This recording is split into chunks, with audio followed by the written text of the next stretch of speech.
साबिक़ वज़ीर-ए-आज़म आज़ाद कश्मीर सरदार अब्दुल क़य्यूम नियाज़ी और साबिक़ हुकूमती वज़ीर चौधरी यासिन गुलशन के हलके में करप्शन की वजह से गिराया गया स्कूल 18 साल गुजरने के बाद भी तामीर न हो सका। ईरासिरा की लूटमार का शिकार गवर्नमेंट मिडिल स्कूल सेरखड़ांज 2005 के ज़लज़ले के बाद आज भी किसी मसीहा का मुंतज़िर है। 2005 से लेके आज तक आज़ाद कश्मीर में 4 हुकूमतें बदल चुकी हैं, पर न बदली तो इस स्कूल की किस्मत। अक्टूबर 2005 को होने वाले होलनाक ज़लज़ले के वक़्त महफूज रह जाने वाली ये इमारत ईरासिरा ने पैसे की हुर्द-बुर्द करके इसको गिरा दिया और इमारत बनाने का पैसा लेके रफू चक्कर हो गए। 2005 तक स्कूल की एक बेहतरीन इमारत थी जो कि अब नज़र नहीं आ रही। 18 बरस से बच्चे खुले आसमान तले तालीम का सफ़र जारी रखे हुए हैं। हुकूमती अरकान को तो ख्याल ना आया, अलबत्ता अवाम इलाका ने अपनी मदद आप के तहत स्कूल की इमारत की जगह 2 कमरे बनाकर अपने बच्चों को छत मैसर की। सेरखड़ांज का यह स्कूल जिला पुंछ के हल्का नंबर 1 बॉर्डर लाइन के बिल्कुल सामने वाक़ है, जहां से 2 बार पाकिस्तान मुस्लिम लीग नून के रहनुमा चौधरी यासिन गुलशन MLA बने और फिर हाल में ही पाकिस्तान तहरीक इंसाफ के सरदार अब्दुल क़य्यूम नियाज़ी ने मैदान मारा और वज़ारत उज़्मा की कुर्सी पर विराजमान हुए। PTI के सरदार अब्दुल क़य्यूम नियाज़ी और पाकिस्तान मुस्लिम लीग नून के चौधरी यासिन गुलशन दोनों ही आज़ाद कश्मीर की सियासत का बड़ा नाम है, लेकिन 18 सालों में वो अपने हल्के में सेरखड़ांज का ये स्कूल तमीर ना करवा सके, जिसे वजह होता है कि शायद ये रहनुमा तालीम की अहमियत से ही नाबल्द हैं। आज एक दफ़ा फिर इस स्कूल की बिल्डिंग के हवाले से अवाम इलाका ने एक मीटिंग का इनेकाद किया, जिसमें बड़ी तादाद में नौजवानों ने भी शिरकत की। इस मीटिंग के एलामिया के मुताबिक यूनियन कौंसिल सेरकुकुटा से मुंतखब होने वाले लोकल काउंसिलर की सरबराही में नौजवानों की एक एक्शन कमेटी बना दी गई, जिसकी सरबराही में स्कूल बनाओ तहरीक का बाकायदा आगाज़ कर दिया गया। मीटिंग में मौजूद मुख्तलिफ शुरका ने अपने ख्यालात और जज्बात का इजहार किया। जी, बहुत शुक्रिया अजीरा TV वालों का। तो ये स्कूल जो 1957 में कायम हुआ था, जो हमारे अवाम इलाका के बुज़ुर्गों ने इसको कायम किया था, फिर इसको 2000 बल्कि 1975-76 में उस वक्त MLA चौधरी मोहम्मद बशीर साहब मरहूम, उन्होंने इसको मेडल का दर्जा दिया था। तो ये ताल मेडल ही है। तो मुख्तसरन 2008 में ये ज़लज़ले के बाद इसको खाड़ा गया और ताल इसकी बिल्डिंग ना बन सकी, तो हुकूमत की तरफ से कोई रिलीफ नहीं दिया गया। हुकूमत की तरफ से इसके लिए कोई प्रोजेक्ट मंजूर नहीं किया गया, इसके लिए कोई रकम मुख्तस नहीं की गई। तो ये जो शेल्टर बने हुए हैं, ये अवाम इलाका के तावन से बने हुए हैं। तो यहाँ हम बच्चों को तालीम दे रहे हैं। 155 से ज़ायद यहाँ बच्चे ज़ेर तालीम हैं। तो मेरी आज के इस प्रोग्राम के वाले से ये SMC की मीटिंग थी। तो SMC की मीटिंग के अंदर आज अवाम इलाका ने भरपूर नुमाइंदगी की। तो मैं तमाम लोगों का शुक्रिया अदा करता हूँ और ये हुकूमत वक्त से और इस हल्के के जो नुमाइंदे हैं उनसे ये राब्ता करेंगे और मुझे उम्मीद है कि इनके राब्ता की वजह से स्कूल के बारे में कोई मुस्बत पेशरफ्त होगी। 2005 के ज़लज़ले के बाद इसकी जो 2 बिल्डिंग्स थी और दोनों को गिरा दिया गया, लेकिन वो जो बिल्डिंग थी वो काबिल इस्तेमाल थी, लेकिन चूँकि नई बिल्डिंग बन रही थी तो उसी जगह को साफ़ किया गया और उनको खाड़ दिया गया और उसकी जगह नई बिल्डिंग की तामीर शुरू हुई, लेकिन सिर्फ उसकी बुनियादें ही रखी गई। तो बुनियादों को ही वहाँ तक ही इसका काम हुआ और फिर ठेकेदार गायब हो गया। ताल ना उसे गवर्नमेंट पकड़ सकी और ना ही वो ठेकेदार वापस आया और ना ही गवर्नमेंट ने कोई दिलचस्पी ली। और उस वक्त से 2007 से लेकर ताल किसी भी हुकूमती नुमाइंदे ने ना ही इसकी तरफ तवज्जो दी और ना ही उन्होंने इसकी तामीर के बारे में सोचा। और आज 2023 हो गया है, तो अभी तक किसी ने भी इसकी तामीर के लिए ना ही फंड्स रखे। और रहीम, बहुत शुक्रिया फवाद साहब। आपने जैसा कि मुझ पर सवाल किया कि इतने अरसा से मुख्तलिफ अदवार में आपकी हुकूमत भी रही है, आपने स्कूल के हवाले से 2005 में जब अर्थक्वेक हुआ तो उसके फ़ौरन बाद यहाँ पे, उस वक़्त मैं 2nd ईयर का स्टूडेंट था, मेरी उतनी एज नहीं थी, उम्र नहीं थी, जो उम्र के साथ तजर्बा भी होता है पॉलिटिक्स। उस वक्त मैं स्टूडेंट पॉलिटिक्स करता था उस वक़्त हमारे जो बड़े बुजुर्ग थे यहाँ पे मुख्तलिफ समझ अपना सियासी जमातों से उनकी वाबस्तगी थी, बड़े बड़े नाम थे। सबका डिस्ट्रिक्ट कौंसलर भी थे, मुस्लिम कारफास का दौर था, और मौजूदा मेंबर असम्बली साबिक़ वज़ीर आज़म सरदार अब्दुल क़य्यूम न्याज़ी साहब उस वक़्त वज़ीर खुराक थे। तो उस वक़्त यहाँ पे एक बंदा था, उसको यहाँ पे ठेका मिला। मैं नाम नहीं लेना चाहता, इस तरह वो ज़ाती को टारगेट हो जाती हैं कुछ चीज़ें। सियासी बंदे का नाम लेना आसान होता है, मगर किसी ठेकेदार या इस तरह का नाम नहीं लेना चाहिए। तो उस वक़्त ये ठेका उनको मिला।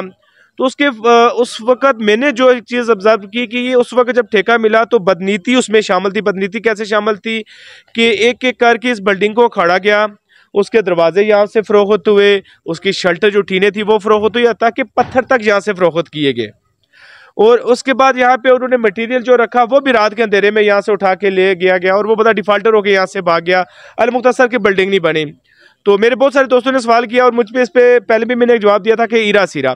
तो ईरा सीरा के वाक़या था, ये ईरा सीरा के अंदर प्रोजेक्ट था, फेडरल का अदारा था। ये सब लोग जो अहले इल्म या एक सियासी कारकुन हैं वो समझते हैं। तो हमारी 5 साल यहाँ पे हुकूमत रही, जिसमें चौधरी यासीन गुलशन साहब यहाँ पे हमारे वज़ीर हुकूमत रहे। मैंने बारहा दफ़ा उनको यहाँ पे उनकी नॉलेज में दी, बल्कि मेरी तकरीर में मौजूद है कि जनाब ये स्कूल जो हमारी जिम्मेदारी में बनता है और हमारी ज़रूरत है। तो असेंबली के अंदर भी, असेंबली के फ्लोर पे भी स्कूल के मतलब उनकी तकरीर मौजूद है। आज बेशक आप रिकॉर्ड उठा के देख ले, उन्होंने वहाँ पे भी बात की और एक देसी लफ्ज़ भी उन्होंने इस्तेमाल किया था कि हमारे जो बच्चे हैं पटंगी के दरख्त के नीचे बैठ के पढ़ने पे मजबूर हो गए। ये जो हमारा ईरा सिरा का दायरा है वो नहीं दे रहा, बिल्डिंग जो नहीं बना रहा। अल-मुख्तसर उसमें हमारी भी नयाली शामिल है कि हम लोग उस वक्त बना सके। फिर 2021 में इलेक्शन हुए तो यहाँ पे जनाब अब्दुल क़य्यूम न्याज़ी साहब वज़ीर आज़म बने। हमारी जो खुशनसीबी थी हल्का की कि वो वज़ीर आज़म के मनसब पे फायज़ हुए, जो हम सब के लिए खुशी का बायस था। एक हमारे लिए एक एजाज़ था इस हल्का 18 बासपर के लिए कि हमारे हल्का से पहली दफ़ा कोई बंदा वज़ीर आज़म बना। तो 9 माह का मुख्तसर उनको 9 माह का वक़्त मिला। उनकी जिम्मेदारी थी कि उस वक़्त ये क्योंकि वज़ीर आज़म से बड़ा कोई मनसब नहीं होता, तो उनकी जिम्मेदारी थी कि फौरी तौर पे यहाँ पे उस बिल्डिंग के लिए नोटिफिकेशन जारी करते और आज ये बिल्डिंग का आधा काम हो चुका होता, मगर नहीं हो सका। तो आज यहाँ पे अवाम इलाका पहले 2017-18 से कोशिश कर रहे हैं। मैं उनकी जो जहाँ आज तक जितनी भी कोशिशें उनको खराज तहसीन पेश करता हूँ। लोगों ने मुझे मुंतखब करके भेजा, मेरी एक जिम्मेदारी पहले से ज़्यादा बढ़ चुकी है। तो यहाँ पे एक लायामल तय किया है हम लोगों ने। हम लोग जो मुतल्लिका अदारे हैं उनको भी यहाँ पे लेटर लिखेंगे कि फिर फौरी इसका काम शुरू किया जाए। जनाब सरदार अब्दुल क़य्यूम न्याज़ी साहब से भी मुलाकात करेंगे। हमारी जो डिस्ट्रिक्ट कौंसल है यहाँ पे अरशद साहब, उनका तल्लुक पाकिस्तान तहरीक-ए-इंसाफ से है, तो उनकी जमात के MLA हैं। जब MLA बन जाता है तो सबका MLA होता है पूरे हल्के का, उनका नहीं, वो हमारे भी MLA हैं। तो उनके पास हम जाएंगे और उनसे बात करेंगे कि जनाब वाला इसके लिए इसको ADP में शामिल करवाया जाए। अगर नहीं किया गया तो इसको किसी और फंड से यहाँ पे किया जाए। और यहाँ पे अभी कश्मीर के अंदर भी एक मखलूक तो हुकूमत का सेटअप बन चुका है। तो मैं कोशिश कर रहा हूँ कि जो बंदा वज़ीर तालीम बनता है, जिसको ये पोर्टफोलियो मिलेगा, तो उसके बाद यहाँ पे फौरी तौर पे हम इस स्कूल का विज़िट करवाएंगे और यहाँ पे उनका एक प्रोग्राम रखेंगे। उसमें अपने यहाँ पे स्कूल के बारे में उनको एड्रेस किया जाएगा। 1 नकाती हमारा 1 पॉइंट एजेंडा होगा। तो ये कोशिश करेंगे और इंशाअल्लाह ताला मिल के एक शुरू में कोशिश कर रहे हैं कि इसको एक अच्छे तरीके से सेटल किया जाए, एड्रेस किया जाए कि स्कूल की बिल्डिंग का काम शुरू हो सके। अगर चे हमारी जो बात इनके जो वाने बाला है उनके कानों तक पहुँचाएंगे, अगर कोशिश भी करेंगे, अगर उन्होंने हमारी बात ना सुनी तो फिर जो एक अवाम के पास एक रास्ता होता है एहतजाज का, उस एहतजाज के रास्ते की तरफ हम जाएंगे, भरपूर एहतजाज करेंगे। यहाँ पे सिविल कम्युनिटी के साथ मिल के जिस यहाँ पे एक एहतजाज भी होंगे, अपनी आवाज़ पहले कोशिश करें, दुआ करें कि अल्लाह ताला यहाँ पे करम करे तो ये हमारी बिल्डिंग जो काम शुरू हो जाए, नहीं तो फिर हमें मजबूरन एहतजाज की तरफ जाना पड़ेगा। मैं यूनियन काउंसिल सिरकोटा से जो वो किसान काउंसलर मुंतखब हुआ हूँ। तो हमने पहले भी यहाँ पे जो एक बहुत बड़ा जलसा हुआ है जिसमें अब्दुल क़य्यूम न्याज़ी साहब मौजूद थे। उन्होंने यहाँ पे ऐलान किया था कि ये स्कूल जो है इसको हाई का दर्जा भी मिलेगा और ये स्कूल जो है ये बेहतरीन तरीके से इसकी बिल्डिंग भी बनेगी, और वो अभी तक ना बन सकी। इसलिए हम लोग यहाँ पे आज इकट्ठे हुए और तमाम अवाम इलाका जो है उनका यही मुतालबा है कि ये बहुत अरसा से ये बिल्डिंग जो है ये गिराएगी। गिराने के बाद फिर इसको तामीर करने के लिए ईरा सीरा और इस तरह के बीच में काम चलते रहे, तो आज तक ना हो सकी। एक तो बॉर्डर पे यहाँ पे गोलियों की बरसात होती है, जब यहाँ पे फायरिंग होती है तो बच्चे जो है उनको अपना कोई आड़ भी मौजूद नहीं थी जिसमें वो अपना सर जो है वो छुपा सकते। तो अपनी मदद आपके तहत इन टीचर साहिबान ने ऐसे किया कि ये 2 एक कमरे जो हैं वो बनाए, लोगों ने कुछ थोड़े बहुत इनको हेल्प की और ये कमरे बने। तो अब हम सब मिलकर यहाँ पे आज बैठे हैं तो ये फैसला हुआ है कि ये एक कमेटी बनाई गई है, क्योंकि यहाँ पे जो हम लोग इलेक्ट होके यहाँ पे 2 लोकल काउंसलर शेर से एक वज़ारपुर से और मैं पूरी यूनियन काउंसिल शेर कोटा का किसान काउंसलर हूँ, और अरशद साहब से भी हम बात करेंगे जो डिस्ट्रिक्ट काउंसलर हैं कि इसके लिए जो है वो आइंदा लाएअमल तैयार करें और ये बिल्डिंग अशद ज़रूरी है कि जल्द अज जल्द बननी चाहिए, और ताकि इस इलाके के लोग जो हैं उनकी थोड़ी दिमागी जो है वो आसूदगी पैदा हो, और वो लोग जो हैं जो बड़े परेशान हैं और कहते हैं कि जी हम रोड बंद करेंगे और हम जो है वो दूर दराज तक जो है ये आवाज़ पहुँचाएँगे। तो ये लोकल जो लोग हैं इनको हमने ये बताया है कि जी अब्दुल कयूम नियाज़ी साहब इस हल्का से मुंतखब होकर वज़ीर आज़म भी रह चुके हैं, तो उनके तक हम ये आवाज़ पहुँचाते हैं, क्योंकि उन्होंने वादा किया हुआ था कि ये स्कूल जो है इसके लिए मैं तमाम जो है फ़ंड भी रखाऊँगा और इस स्कूल को आई और उसके बाद इसकी बिल्डिंग भी बनाएंगे। तो मैं अरशद साहब से भी मिल के और ये जो हमारे काउंसलर हैं यहाँ पे लोकल काउंसलर, इनको भी साथ लेकर हम बात करेंगे, मज़ीद भी लोगों को साथ रख के इसका इंशाअल्लाह हम गवर्नमेंट से ये भरपूर तरीके से इसका हल कराएंगे। बिस्मिल्लाहिर्रहमानिर्रहीम। सबसे पहले आपका शुक्रिया, आपने मुझे बात करने का मौका दिया। बिल्डिंग आज की जो मीटिंग हुई उसमें यही तय पाया कि एक कमेटी बनेगी और वो कमेटी कामी बाला तक जाएगी और उनसे कुछ बात करें। लेकिन मैं ये यहाँ पर कहना चाहूँगा कि इस तबादात कश्मीर गवर्नमेंट ने 4 अरब रुपया रखा है स्कूलों की तमीर के लिए। इसमें अगर हमारे MLA साहब अगर कोशिश करें तो ये बन सकता है। हम लोग जाएंगे उनके पास, उनको अपना मुद्दा रखेंगे कि इतना अरसा से ये पेंडिंग पड़ा हुआ है, अगर खुदा न खास्ता आप कोशिश करें तो ये हो सकता है। लेकिन हम भरपूर कोशिश करेंगे। हम उनसे ये कह ही सकते हैं, वो असम्बली में कोशिश करना उनका काम है। हम उनके पास जाएंगे, एक वफद लेकर जाएंगे, हम उनके साथ रिक्वेस्ट करेंगे। मुझे उम्मीद है कि न्याय साहब हमारी बात मानेंगे। तो बाकी ये स्कूल की बिल्डिंग हमें तो हर लिहाज से चाहिए। अगर खुदा न खास्ता ये काम ना हो सका उसके बाद हम दूसरा स्टेप जो उठा सकते हैं। इसलिए मैं यही कहना चाहता हूँ कि गवर्नमेंट को चाहिए कि वो हमारी बात को सुने और हमारे MLA साहब को खुसूसी तवज्जो देनी चाहिए। हमारी है कि 2005 के ज़लज़ले में जहाँ काफ़ी तबाही आई, वहाँ हमारा स्कूल भी ये तबाह हुआ था, बल्कि गिराया गया था। एक 4 कमरों पे मुश्तमिल एक अलग बिल्डिंग थी इधर जब हम इधर पढ़ते थे, और 3 कमरों पे नई एक बिल्डिंग थी जो गिरा दी गई।